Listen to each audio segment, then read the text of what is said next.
Bienvenue sur Un divan sur la lune. Je suis Sandrine Vial-Le-Noël.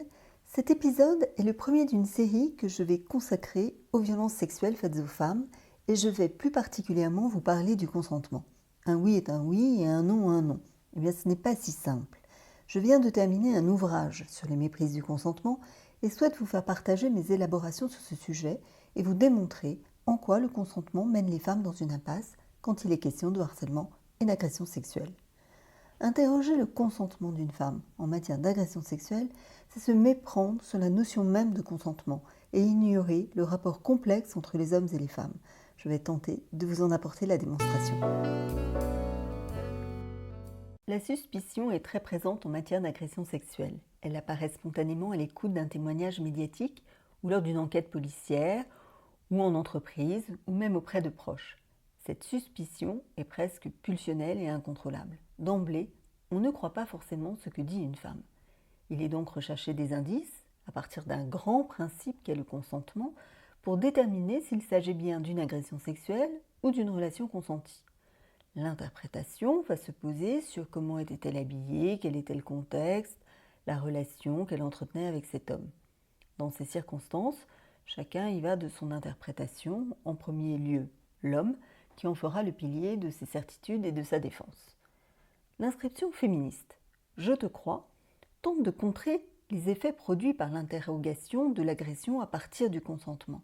Je te crois, je crois à ton énonciation, je crois que tu n'étais pas consentante, je te crois quand tu dis que tu as été agressée. Il y a, me semble-t-il, un je crois de trop. Je crois que tu n'étais pas consentante. Le problème est que le consentement est érigé à la hauteur d'une vérité absolue. Être ou ne pas être consentante, telle devient la question. Il suffit de trouver quelques éléments pour démontrer qu'elle n'était peut-être pas tout entière non consentante, mais juste suffisamment pour qu'un doute raisonnable puisse s'introduire. Et que si, un tant soit peu, elle a un peu consenti, il n'est donc plus possible de parler d'agression. Comme s'il fallait établir la vérité, écartant tout soupçon sur sa responsabilité à elle. La vérité, toute la vérité, non sur les fractions, mais sur le consentement.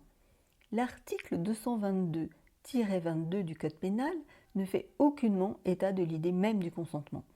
Cependant, c'est bien à partir du consentement que l'écoute va rechercher le comportement équivoque et la moindre incohérence dans l'énonciation, et ainsi repérer que consentement il y a bien eu pour démontrer qu'il n'y a pas eu d'agression.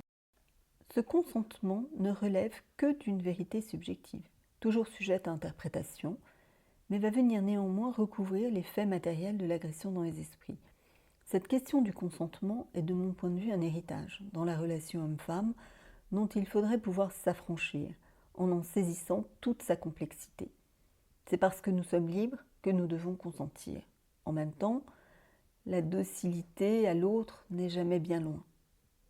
Ces femmes auraient consenti, à leur insu, un peu, beaucoup, passionnément, à la folie, mais en fait pas du tout. Elles consentent, peut-être, à se faire objet de désir, objet scopique, objet cause du désir, à la promesse d'amour qui passe par le sexe, à des injonctions sociétales. Cela ne signifie pas pour autant qu'elles sont consentantes à un acte sexuel. D'ailleurs, on le sait, les femmes sont perfides, menteuses, font usage des semblants, elles disent oui quand elles veulent dire non, et disent non pour dire oui. Évidemment, les hommes peuvent s'y perdre. En même temps, tous ne s'y perdent pas non plus. Et quand bien même, si c'était le cas, au cas par cas. C'est donc un parti pris que de penser qu'il n'y a pas d'ambivalence dans la notion de consentement dans le rapport sexuel. Étrange de mon point de vue. Interroger le consentement dans une agression sexuelle vient donc d'emblée introduire un soupçon. En matière de prévention, c'est toujours et encore à partir du consentement qu'il y a des tentatives pour trouver des solutions afin qu'une femme puisse se protéger d'un homme en énonçant clairement son non-consentement, avec un non. Et s'il n'y a ni oui ni non, l'homme doit l'entendre comme un non. Avec un courant ces derniers mois d'un consentement affirmé du côté d'un oui. Ces positions très assertives sont difficiles dans certaines situations, car c'est ignorer le malentendu et l'équivoque qui existent structurellement dans le langage et entre les hommes et les femmes. Et c'est aussi ignorer la pulsion irrépressible et le fantasme. Je vous renvoie à la question suivante. Une femme peut-elle être agressée sexuellement avec un peu de consentement? Le consentement n'est pas un bloc, mais plutôt un agglomérat. Le consentement est un processus psychique complexe, très opaque à soi-même. Quand on consent à quelque chose. Et plus souvent, on consent à l'autre, à l'injonction de l'autre, l'autre présent ou l'autre du passé. On répète les consentements établis à notre insu. Le plus souvent, on consent à être ce que l'autre attend de nous. Dans les actes quotidiens, on passe son temps à consentir, et souvent de manière assez obéissante.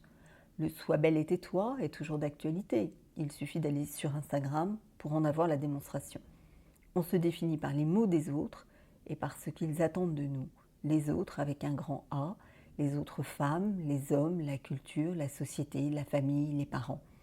Il est difficile d'admettre pour tout à chacun qu'une femme peut et a le droit de ne pas être tout entière non consentante. Et ce n'est pas parce qu'elle a consenti à quelque chose que pour autant cela vient affaiblir son témoignage. Ce serait même l'inverse. Cela vient plutôt mettre en lumière le processus de l'agression. Pour une femme, dire un quelque chose du consentement,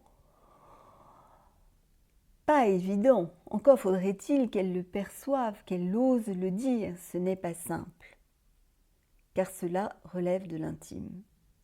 Et je fais même l'hypothèse que si elle avait perçu son consentement, elle aurait pu avoir un champ de réponse plus large et dire autre chose que cette proposition qui lui est faite, oui ou non.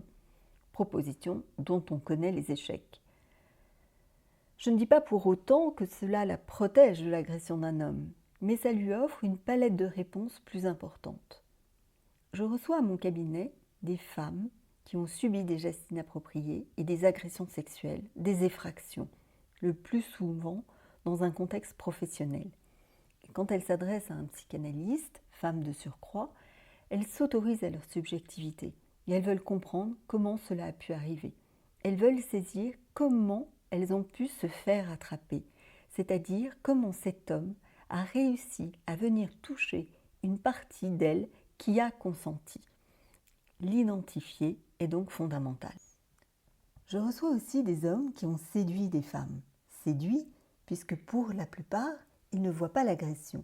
Ils considèrent qu'elles en étaient d'accord. Sont dans le déni ou interprètent les faits du côté d'une séduction ratée, n'ayant pas repéré un non-consentement avant le passage à l'acte. Ces femmes et ces hommes m'ont permis de déchiffrer la complexité des faits psychiques en jeu. Dans certains cas, ce n'est pas à l'acte sexuel que les femmes consentent, quand il y a un petit morceau de consentement. Ce n'est pas de l'ordre du céder, d'où cette phrase « céder n'est pas consentir ». Il s'agit d'autre chose. Elles consentent, mais elles ne consentent pas à l'acte sexuel. C'est une différence essentielle qui ne vient pas affaiblir la responsabilité de l'agression. Mais penser ainsi, accepter qu'une femme puisse consentir et en même temps subir une agression est un changement de paradigme qui permettrait de ne plus envisager l'agression sous l'angle unique du consentement. Il est possible pour une femme de consentir à beaucoup de choses dans une relation, mais consentir à l'acte sexuel relève d'une autre affaire. Pour vous en faire la démonstration, je vais prendre l'exemple d'une scène cinématographique. Je le ferai souvent dans ce podcast Un divan sur la lune. La série Anatomie d'un scandale, diffusée sur Netflix, offre une parfaite illustration de mon raisonnement. La scène, une séduction très sexualisée, furtive, dans un couloir entre deux étudiants. L'approche, trop brutale, rebute la jeune fille qui repousse le jeune homme et s'éloigne. Il la rattrape, se fait plus doux, elle accepte, lui s'assurant alors que l'approche lui convient mieux. Elle se laisse aller, guidée par cette nouvelle séduction. L'instant suivant, il la plaque violemment au mur. Elle résiste et à cet instant, il sort cette phrase magistrale « Tu ne vas pas faire ton allumeuse ». Elle consent alors à ne pas être une allumeuse et se laisse violer. Cette interprétation peut paraître choquante, tant nous voulons dédouaner la femme de toute responsabilité en matière d'agression. Je ne dis pas là qu'elle est responsable, Je dis juste qu'elle a consenti, non pas à l'acte sexuel, ni directement à l'injonction de son agresseur, mais à ce que représente pour elle être une allumeuse. La scène se reproduira de nombreuses années plus tard, avec une autre femme, avec la même phrase, qui entraînera les mêmes effets. Cette dernière portera plainte, mais le procès centré sur le consentement et leurs anciennes pratiques sexuelles, ils ont été amants, ne réussira pas à convaincre les membres du jury et déclara l'homme non coupable. Le réalisateur, par le jeu des actrices, de leur regard vide, ne laisse aucun doute au spectateur. L'agression a bien eu lieu.